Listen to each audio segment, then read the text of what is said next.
What's up, fight fans? It is Monday, August 7th, 2017, and this is the Monday Morning Analyst here on MMAfighting.com. I am the host of this podcast. My name is Luke Thomas. Thank you so much for joining me. I really appreciate it. Three parts to the podcast, as always. In the first segment, we look at an overview of the action from the week previously. In the second segment, we use some multimedia aids to get a better look at some specific details. And then in the third segment, we take a look at what's coming up in the week ahead. Without further ado, not a lot to get to for this week. Only one real event of significance. This was UFC Fight Night 114 or UFC Fight Night Pettis versus Moreno or UFC Fight Night Mexico, whatever you want to call it. It took place at the Arena Ciudad de Mexico, for an attendance of 10,172. I don't have any gate figures for you. In the main event, Sergio Pettis defeating Brandon Moreno in a flyweight contest, 49-46, 48-46, and then 48-46. I would have had it probably, I would have to go back and do the scores, but I think the bigger question here is, the right guy won, right? But the bigger question here is, would the first round constitute a 10-8 under the new scoring criteria? And I believe that it would. Now, I can't read you this entire thing, but here is what the new 10-8 round is when it's adopted by the new scoring criteria. A score of 10-8 does not require a fighter to dominate their opponents for 5 minutes of a round. The score of 10-8 is utilized by the judge when the judge sees verifiable actions on the part of either fighter. Judges shall always give a score of 10-8 when the judge has established that one fighter dominated the action of the round, had duration of the domination, and also impacted their opponent, blah, blah, blah, blah, blah. Judges must consider giving a 10-8 when a fighter shows dominance in the round, even though no impactful scoring against the opponent was achieved. And they go on to explain what that means, including dominance in the grappling phase can be seen by fighters taking dominant positions in the fight and utilizing those positions to attempt fight-ending submissions or attacks. If a fighter has little to no offensive output during a 5-minute round, it should be normal for the judge to consider awarding the losing fighter 8 points instead of 9. Judges must consider giving the scoring of 10-8 when a fighter impacts their opponent significantly in a round, even though they do not dominate the action. Effectiveness in striking or grappling, which leads to diminishing of a fighter's energy, confidence, abilities, and spirit. Again, these are when they consider. So basically the three criteria are impact, dominance, and duration. Those are what you would use to consider giving a 10-8. Now, I think certainly, even with those guidelines, it's not crystal clear. But if you have back mount for 3 minutes, and I'm not saying that he did a ton of ground and pound with it. In fact, not a whole lot. Nor am I saying any of those submission attempts got close. But the key insight to having the back is that from a combative standpoint, it is the most dominant position you can achieve. Some might say mount. I would argue that the back is better. And I don't think it's a coincidence that Demian Maia goes for the back. And the reason why is you have almost no offense from there. And a defensive turnabout, some kind of escape position, is harder to come by than it is from mount as well. It's basically the worst place you can be. And so even if the hand fighting of Sergio Pettis was really strong and he kept his chin tucked and nothing ever really got all that close, it's not saying it doesn't matter exactly, but it certainly means that if Sergio Pettis let down his guard for just a second, he'd get his throat snatched. You could let your guard down for a second standing and probably not suffer the same kind of fate, at least not to the same kind of degree. Even if you were from mount, you could at least sort of hold on for a second, sitting up and bear hugging their chest for just a second. There are things you can do to stall. There's almost no way to stall. I mean, a little bit you can stall from the back, even if your back has been taken, but you get the idea. I think from a combative standpoint, it is the most dominant. He had it for about 3 minutes or more and was attempting submissions anyway. So that Pettis was able to come back in rounds 2, 3, 4, and arguably 5, and so therefore you could argue his will wasn't diminished. That might be true, but remember, they have to score right after the round is over. They don't get to wait until the fight is over to say, well, now looking back on it, I would have scored round 1 differently given what happened in rounds 2, 3, and 4. So I do think there's a credible case to make a 10-8. Ironclad, maybe not, but certainly I would have gone that way. However, from there, skills win fights. It's an old adage, but it's really a valuable one. Skills win fights, and I just thought that Sergio Pettis did a really good job of pumping the jab, switching stances, being confusing, stepping out of the pocket, catching Brandon Moreno over the top with his right when he needed to. We all saw Brian Stan talk about it, hiding everything behind the jab and then throwing the left high kick and then coming back with the right cross. Just doing a lot of different stuff. really giving Brandon Moreno a lot of trouble in that sense. Brandon Moreno, it appears to me, he has very, very good grappling, good back taking specifically. But a couple of knocks on him. One, obviously, his entry to takedowns needs some work. And look, he's 23. You know, we're only judging him by the highest standard imaginable. And I think the other thing that sort of stood out to me was that his passing all was pressure passing, where shoulder goes into the back of the knee, drive the knee into their chest, and then you sort of slide your weight past it. It's a common move for big men. It's a big man pass. Now, you don't have to be a big man to do it. If you've got good pressure, anybody can do it. But you can imagine bigger guys tend to have better pressure just given their size. And you saw that the guard retention and the ability to sort of Granby off of his shoulders to maintain, you know, his square hips by Sergio Pettis really nullified a lot of that. He had a lot of trouble passing guard. In fact, I don't think he was able to do it at all. What he was able to do was threaten the guard pass to force Pettis into turtle, and then from turtle take the back, and that's really where he excels.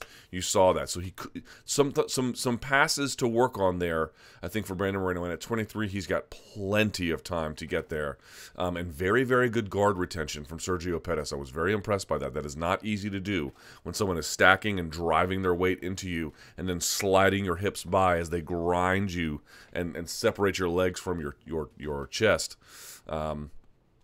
He did a really good job of that. So. The only knock on Sergio Pettis has been the guy is super talented, plenty of composure, plenty of octagon time at this point. In fact, maybe a little bit too much octagon time. Now, I didn't think he took a ton of abuse in this fight, so in that sense, it was a valuable learning experience. And hey, look, these guys are hard to finish, man. Brandon Moreno is not an easy guy to win, much less put away. And he was landing big shots on him, but you just look at the totality of Sergio Pettis' career, quite distinguished, quite obviously distinguished. He's done an amazing amount of work, but if we're talking about what's left for him to do, it's to find a way to bring all of these talents to bear in a way that ups his ability to finish. Because MMA is one of these contests where, and Sergio Pettis has been on the receiving end of this before, where he's better than the guys he's fighting, but if you leave a dangerous guy in a fight longer than you need to, and longer than you should, and longer than is advisable, eventually that can come back to haunt you. They can land a big shot. They can find some way to put themselves back into the contest. And so somebody as so talented and well-rounded as Sergio Pettis is obviously going to go very, very far. But if there's any kind of way to incorporate a certain amount of, you know, lethality, danger, finishing skill, that's really the only knock on Sergio Pettis at this point. And it's only to his own benefit if he can find a way to do that, because he's really got, you know, you're never done as a student, but man, he's got a lot of skills in a lot of different departments. It would just be nice to see him be able to put some guys away because, you know, the bases are covered. So now let's begin to add some real polish to it, you know. But a very strong win by him. Alex Grasso defeating Randa Markos via split decision, 29-28, 28-29, and then 29-28. That was a tough one to score. About 2 minutes left into that last round, I kind of had it for Markos, and then the last 2 minutes, I wasn't really sure because the takedowns were nullified, and she was getting chewed up on the feet at least a little bit. But Randa Markos, man, has really, really, really good. She's just a naturally good grappler. She was able to get the underhook and stand up off the bottom. Obviously, she's able to pass with a lot of skill. She naturally can float and mount, which a lot of people cannot do. I was very, very impressed by that. And one of the things she was able to do was, I think, God, what was it? It was after being passed, she was able to still take the back because if you don't put the right underhooks on her. So what happened was Grasso had it around the head and had passed. But if you're around the head and passed, it's almost like a scarf hold. And so Markos was able to turn and get over to the back. Pretty amazing stuff. That's very, very hard to do, even if someone leaves an opening. So I'm very impressed by the grappling of Randa Markos. Again, naturally talented at it. You could see it's a lot less effort she has to put in to get to things, and she can do a lot more damage there. And I appreciate her tenacity on the feet, but you could see there was a bit of a skills gap in terms of that aforementioned polish that we saw in the main event. So while she had a strong start, and I don't think she faded necessarily in that third round, I just think Grasso began to make adjustments. So if you scored it for Grasso, I don't think that's necessarily all that bad. I kind of lean Markos, but a tough one to score. Coming in overweight was not a good look for Grasso. She really needs to tighten that up. But a great co-main event and a strong performance in that, ostensibly, women's strawweight division.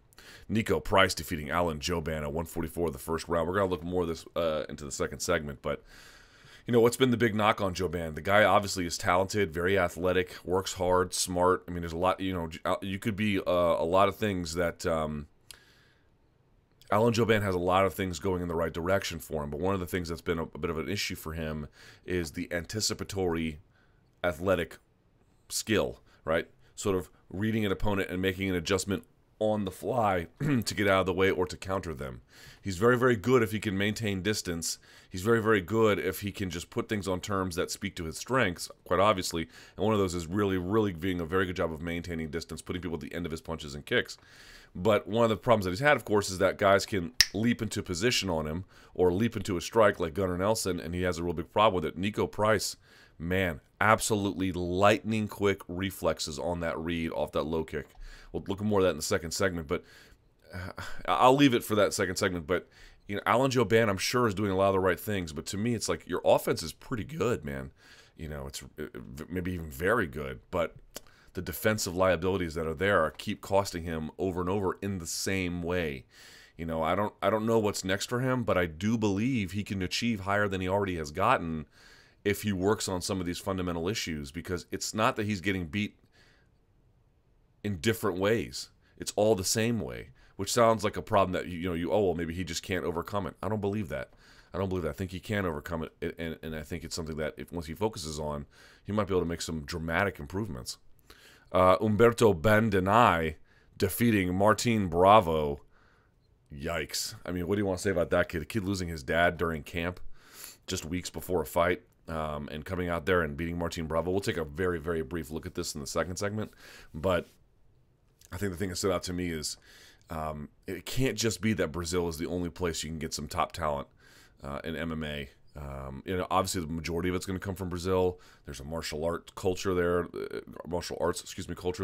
that doesn't really exist anywhere else in Spanish-speaking Latin America, at least not to nearly the same kind of extent. But there's a lot of hungry kids, there's a lot of athletic kids, there's a lot of kids, if you put them in the right environment, they'll be able to show you something. 22 years old, training with Colin Oyama. Well, he might go far. I mean, who's to say? You don't want to take too much away from a win that lasts only 26 seconds in the fight, but you don't want to take too much from him either. And that was a pretty spectacular finish. So I'd be curious to see more from him. It's good to see fighters come out of Mexico, no doubt. But you want to see him come out of South America as well, beyond just Brazil. And Argentina has been a bit of a leader in that regard. Peru has always had organizations like Inca FC. So Peru has been a bit of a leader in that sense as well, not quite as much as Argentina, but you want to see them come out of Colombia and Ecuador and Bolivia and other places as well. It'd be really nice to see that. Sam Alvey defeating Rashad Evans. Okay, what do you want to say about this? Split decision, 28-29, and then 2 29-28 for Sam Alvey. Watching this fight the first time, I thought Rashad won it, so I watched it again, and then the second time, what I noticed was I was just paying more attention to Rashad. But I can see a case for Sam. I can see a case either way. It's one of these close fights. We've talked about how judging is so imprecise that the latitude you have to give. I think this is one of the cases where it covers that there's a case to make for Evans, there's a case to make for Alvey, quite frankly. So, but I did initially score for Evans and then kind of second-guessed it the second time around. But I mean, here's the bigger question to me about Rashad Evans is like, what really is next for him? I believe this is 4 in a row. And people have been saying, well, he's not losing real badly, and that's true. Like, he didn't get beat up real bad in the Dan Kelly fight. It's true. He didn't get beat up real bad in the Sam Alvey fight. Very true. He took some shots, but he gave some back.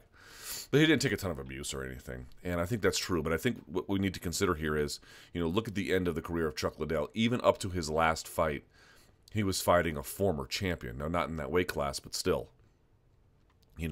Fighting Rich Franklin is not a joke, and so what happened was you saw these violent ends because they were facing the very best. When Rashad went up against Glover, had a very violent end.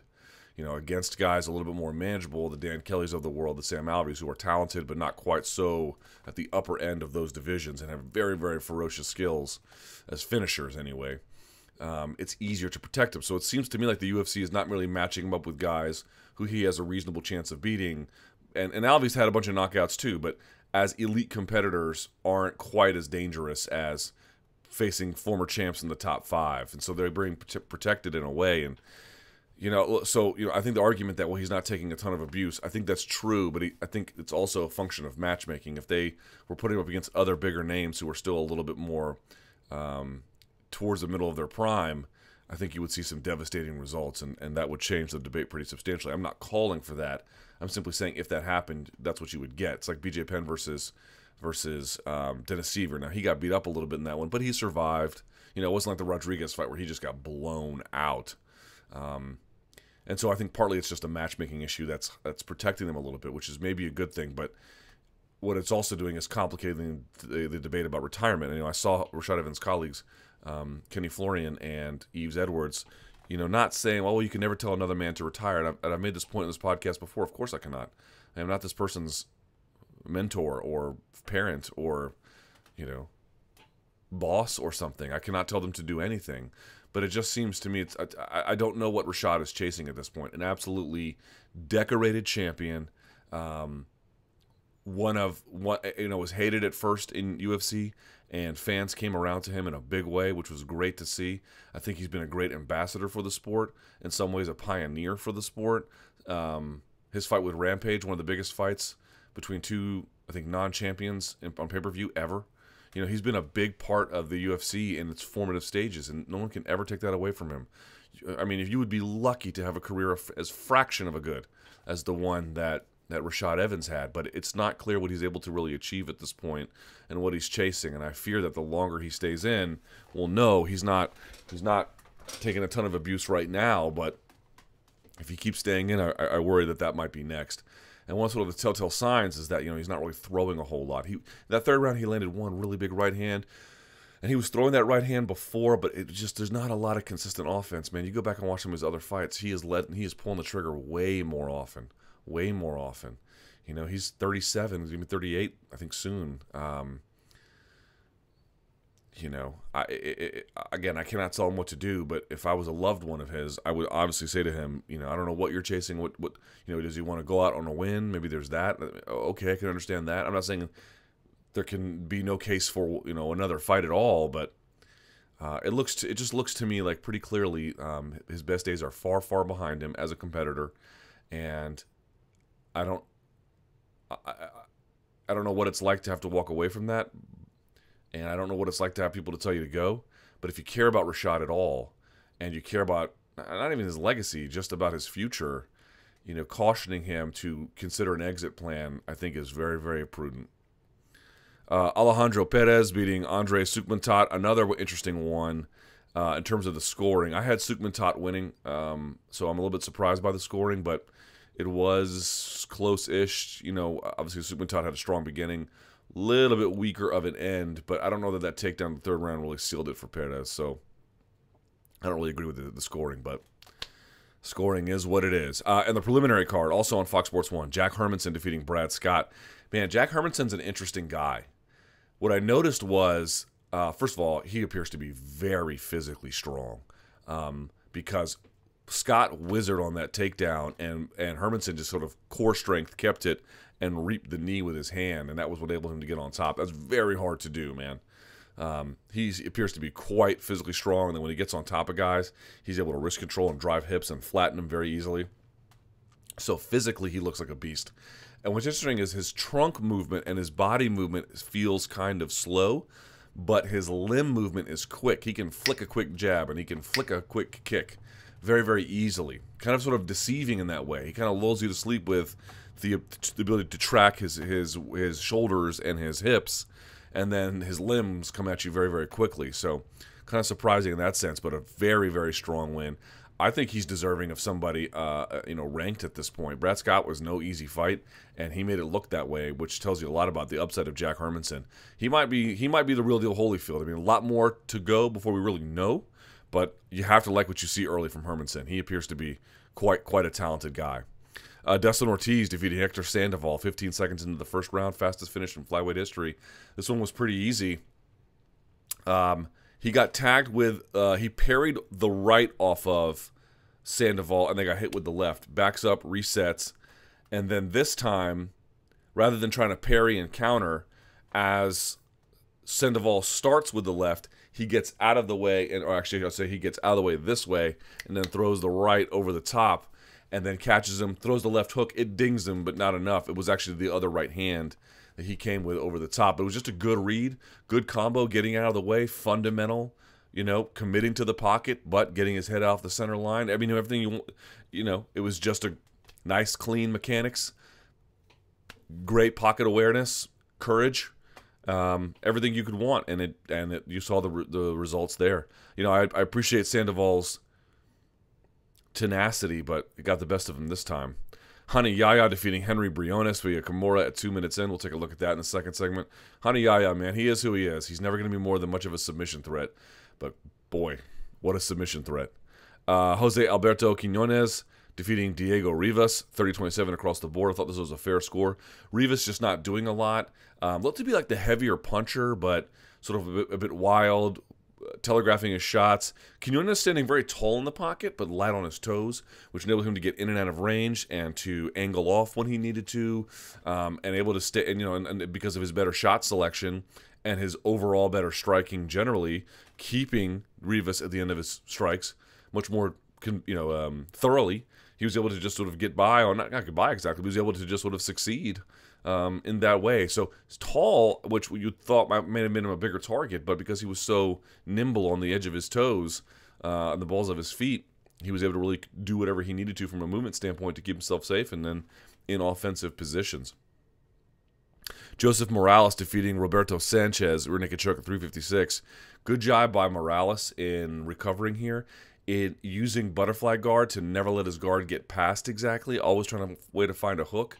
Eventually able to stand once he stands, and able to stand off a threatening from a front headlock, and then get his hips back behind him, throws the right hook, bang, drops him, and then sort of a scooping rear naked choke finish, not with the full hooks in, but so tight you could see the body of Snchez was white and the head was quite purple, and you could see his coaches screaming at him to squeeze. So great resiliency, perseverance by Morales, really able to do a lot with that, never getting too far out of place on the ground, and once he got on his feet, not a moment to waste with his counter striking and his own ability to get the back and then finish from there. And weird hand fighting from Snchez. He must have been so rocked from that one right hand because he still held all his hands on the mat rather than like one hand on the mat and one hand addressing it, or two hands addressing it and trying to get his shoulders to the mat to escape. You didn't see common takedown or common submission defense from him. I think that was a bit of a problem. So good job. Great job, in fact, by Joseph Morales. And then Jordan Rinaldi defeating Alvaro Herrera via Von Flu choke, also at 2:01 of the first round. Wow, 2 first-round finishes, both by sub at 2:01. We'll take a look at that in the second segment. There's one detail that they missed on the broadcast that I think is worth mentioning because it came up in the Brian Barberina Sage Northcutt fight, which I talked about at length. And people didn't believe me, and I was able to prove it, and I'll prove it again here. By the way, your Fighters of the Night, no Fight of the Night awarded. However, Performance of the Night, Nico Price, Humberto Bandenay, Dustin Ortiz, and Joseph Morales, all well-deserving. All right, so without further ado, let's go to the second segment and take a look at some of the things, not a whole lot of detail, but just some fun little things to notice that really contributed to what apparently was the modern record for first-round finishes in a UFC card. All right, let's take a look at just some of the details. I'll go more into detail on this one than the other ones. The other ones are pretty quick, but there was a bunch of first-round finishes, and I thought, hey, why not just take a look at some of the details in the first round finish? So that's what we'll do here. And again, I'll go more into detail on this one than the other ones. The other ones, I just got like a few nuggets here or there. This one I got a little bit more to say, but let's just sort of go through it now. Here's Rani Yahya and Henry Briones. And you're going to see he's going to go for a takedown. He's going to drive him forward, coming in this direction towards us, and he's going to trip out the leg and roll him. And Briones is going to try and actually Granby roll here, right? He gets to his shoulder. You got to get your hips up and over your head and roll through. The king of this is Tony Ferguson. He's amazing at these kinds of things, where he can Granby roll over the back of your shoulders. A Granby roll is not over your back. If he was rolling on his back, he'd be going this direction, right? So he could roll on his back towards the fence, or he could roll on his back towards below this sign. I mean, I realize the sign is pasted on, but this direction. Granby rolling, he'd be rolling this direction. This direction, right? So let's see what he does. He tries, but see, he's kind of over the back, and it's not quite right. Your hips have got to be up. Partly that's, I think, Yahya preventing him from doing that by getting his weight on top a little bit and getting his elbow across his hips, pulling him back down. And then he comes up, and then you can see Yahya here is kind of, you'll see he'll turn here, and he'll come up in what's commonly known as leg drag, right? Like this. Now, a leg drag would be this knee is down, and your weight is on top of this leg. So your hips, their hips would be going this way, and their shoulders would be going this way. But it's like a modified leg drag. Let me assure you, this position is extremely comfortable to Rani Yahya, even if it's modified leg drag. All right, you don't see a ton of leg drag in MMA. It's much more common in jiu-jitsu. I would say much more common, especially in gi jiu-jitsu, because it's much easier to pin someone's weight one way on their hips and their shoulders the other. But it is common, or it is possible in no-gi, and it is possible and, however, infrequent in MMA. But a guy like Rani Yahya, if you find himself in modified leg drag, you're going to get past very quick, which is exactly what happens. He brings the other leg around. He drives his weight on top of the back of this thigh, and you can see punches to the face. And then what do you see here between the ribs and the armpit of the ribs of Yahya and the armpit of Briones? Wide open territory. So he's just going to go occupy that space. All right. And here's another problem. You want one hand on the hip here to prevent them from climbing up. You want the other hand kind of in the crook of their neck, right? You don't want this hand floating in space because they're going to occupy their head in between, and now your hand is separated from your body, right? You want your elbows close to your ribs, and you want that in their face like that. That's sort of like a common locked. I mean, you can't stay there forever, right? In fact, you can only stay there for a short second or two, but it's just a good place to be because once your hand gets separated, now they can begin to do things like bring their other arm in front, and now they have total control of that arm over here, or in the case of Yahya, they can begin to set up a north-south choke. So you see how his hand is here against the face? You would want that, just not in this particular context. You would want it if you're facing him. Forearm in the elbow, forearm kind of in like the throat/chin. That's kind of where you want it, right? And so here he is setting it up. He's going to try and go for a guillotine up front, and he's going to wrap the leg. Now Briones reads it to his own credit and rolls through. But here's the interesting part about it. Yahya kind of captures a choke from the side. And this, to me, I'd never seen this. And I'm not even sure this is true, but this is my hunch on this, and I'm going to emphasize hunch. Briones wants to roll which way? This way, right? He wants to roll this way. And what does Yahya want to do? If he can finish the choke here, he'll do it. Obviously, I don't think he can. He's going to want to roll this way. To slow the roll, but to get to where he needs to go, he's going to get, Briones does, the back of this elbow kind of turned down. So what does Yahya do? Scoops it and locks it. So he will get out here. You'll see that. But this slows him. This stops him in the turn.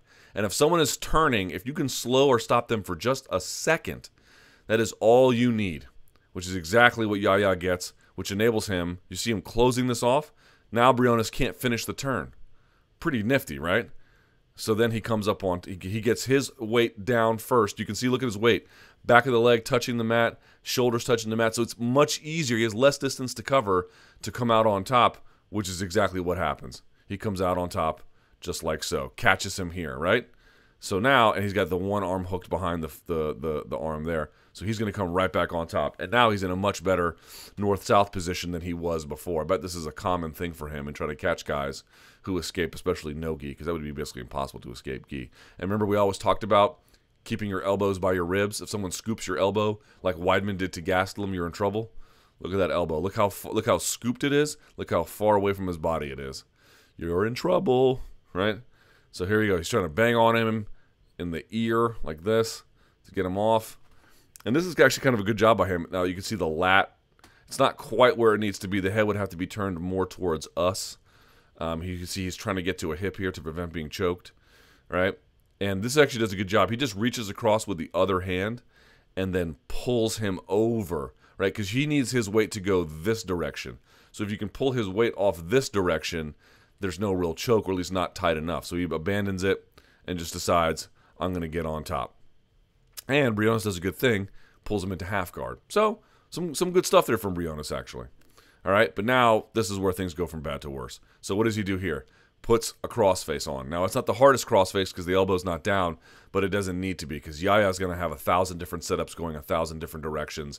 He's going to fake you one way with his lower body, then tear you up on your upper body. What also do you notice here? This hand behind the head again needs to be in front of the head.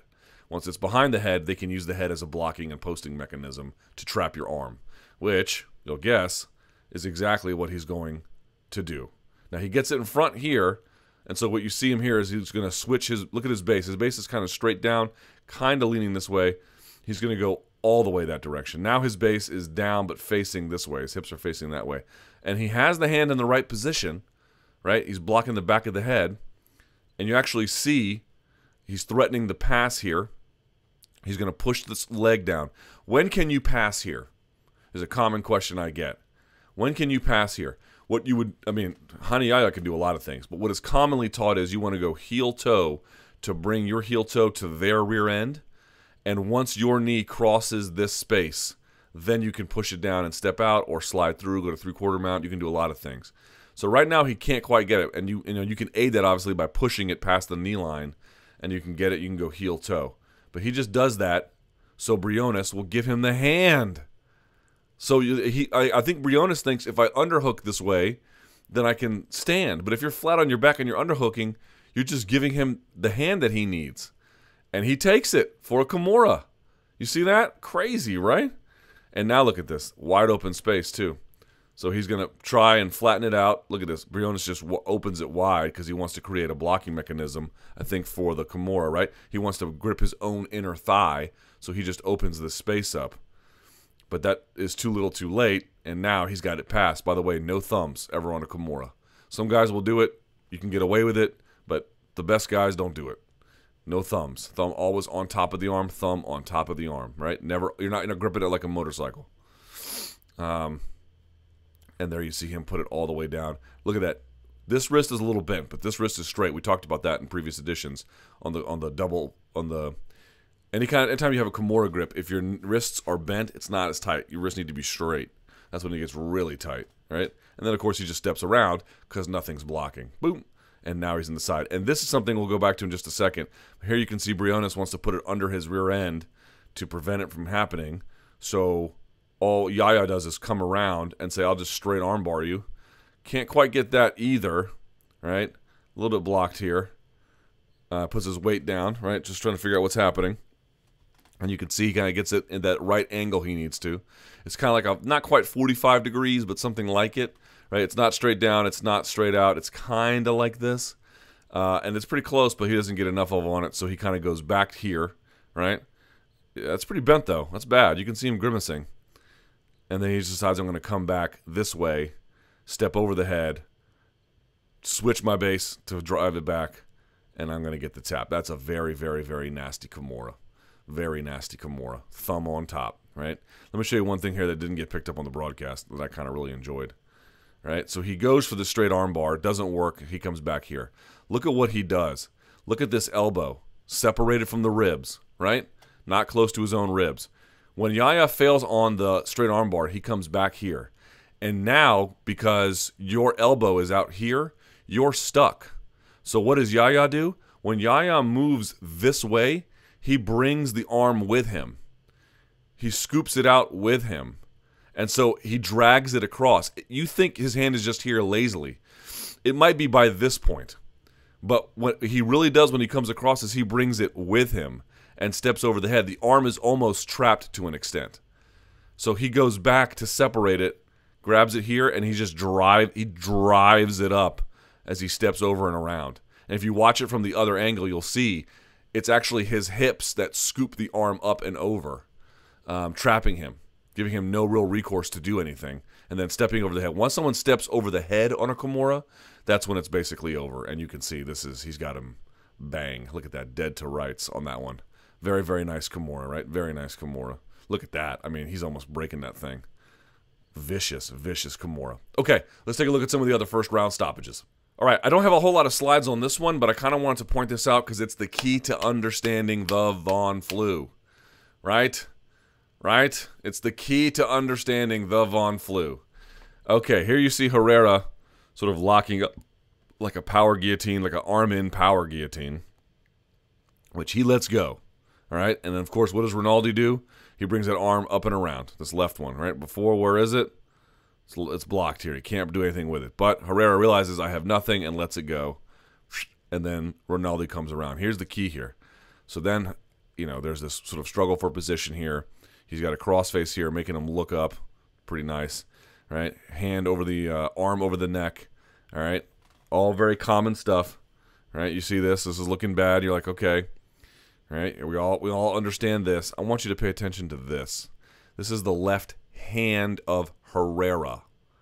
Okay, this is the left hand of Herrera.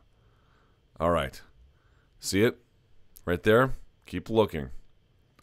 Look there. You see it as well. Okay, and then you see him tap.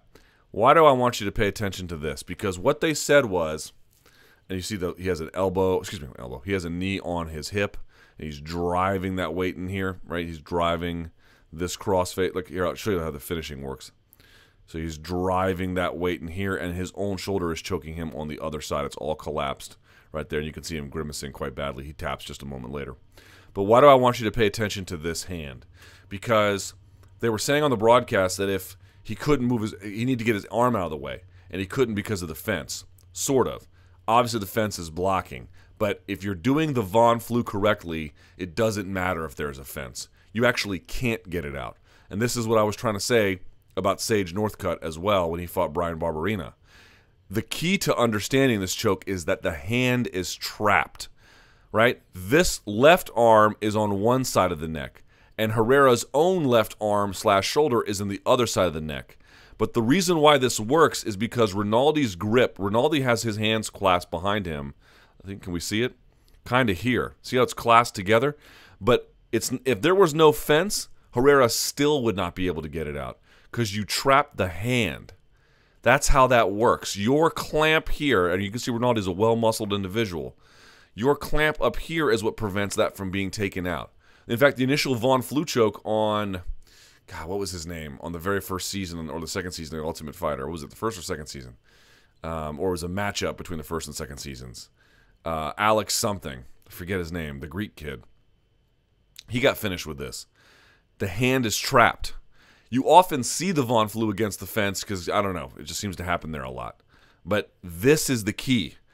If the hand is not trapped, right, not really, then it doesn't matter if there's a fence or not. They'll be able to pull it out.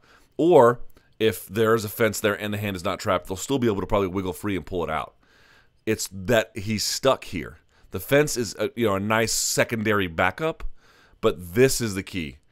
Is their hand that is being clamped by their opponent, is that stuck? Because if it's stuck, then you're done ski.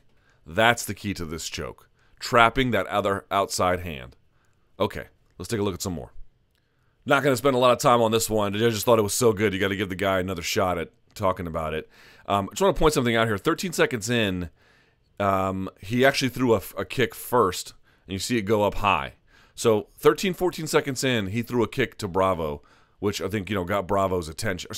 Got Martin Bravo's attention. So then you go down, and Bravo responded about a couple seconds later, right?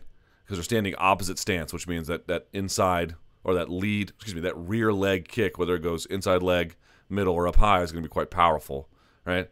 So now they are 4 or 5 seconds later, and then he goes to the body, digs it hard. Look at Martin. He has it up here because that first one went up there, digs it to the body, and then look at him here. I want to point out something. Look at him here. He brings that elbow down. Now look at his stance here. Now watch this. He even changes his. He doesn't switch stances, but he gets even narrower as he goes forward. Look at that. Huh? Pretty crazy, right? Now, that first time he gets drilled, he's sort of like, maybe throwing his own punch. So, of course, he's going to be a little more hip forward. I'm just pointing out, even here, he takes cover a little bit. So it's not merely that the hand came down. He also kind of gave him a little bit of a narrower target, I think, to cover himself.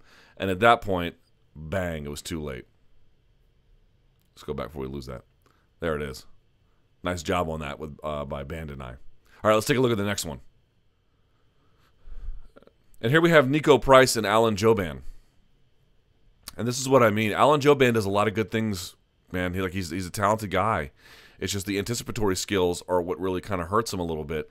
And if you don't have good anticipatory skills, having better defensive habits on the initial strike thrown will keep you out of a lot of trouble. You go back to Dustin Ortiz. What did he do when he threw that overhand right?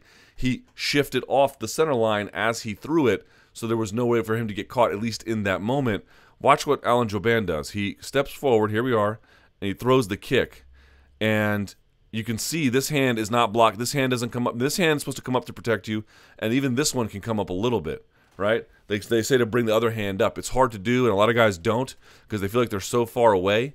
But Nico Price kind of reads it, and then bang. I mean, look at how fast he reacts here.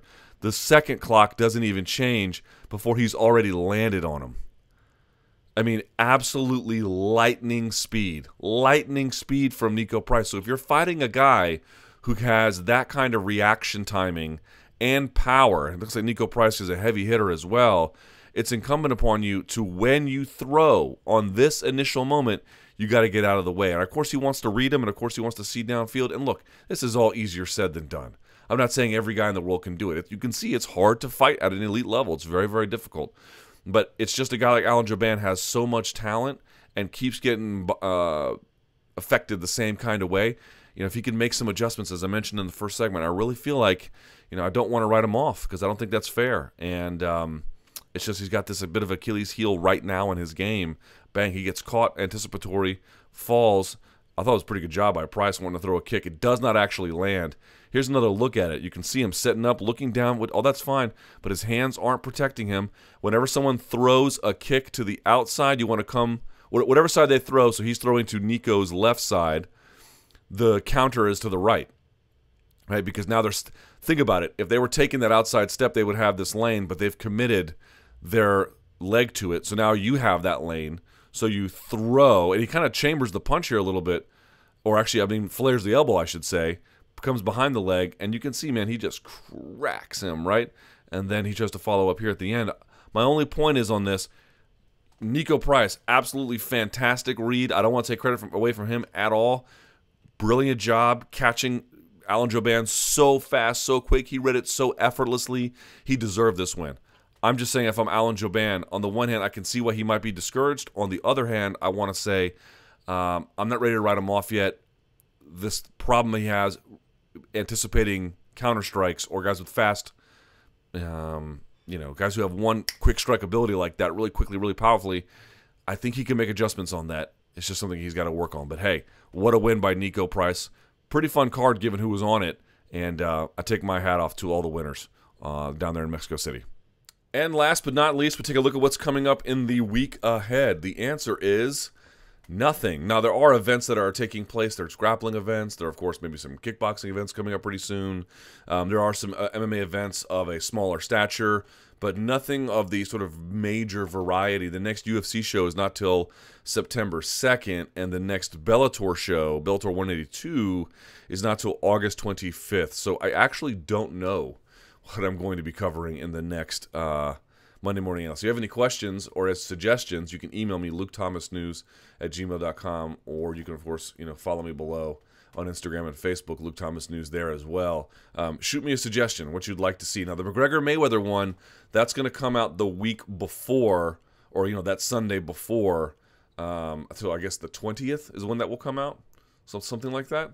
I think the 19th is a Saturday, so it'll come out. 21st, I guess. 21st is when it'll come out, or 20th. I don't know. The week before it starts, right? Fight week, essentially. I'll have a preview of Mayweather and McGregor then, with all your questions and some answers for them. But I don't know what I'm going to do until then. So give me some suggestions. All right, I have to get out of here. Thank you so much for watching. Really appreciate it. Like the video, subscribe to MMA Fighting below. Thank you guys so much for watching, and until next time, enjoy the fights.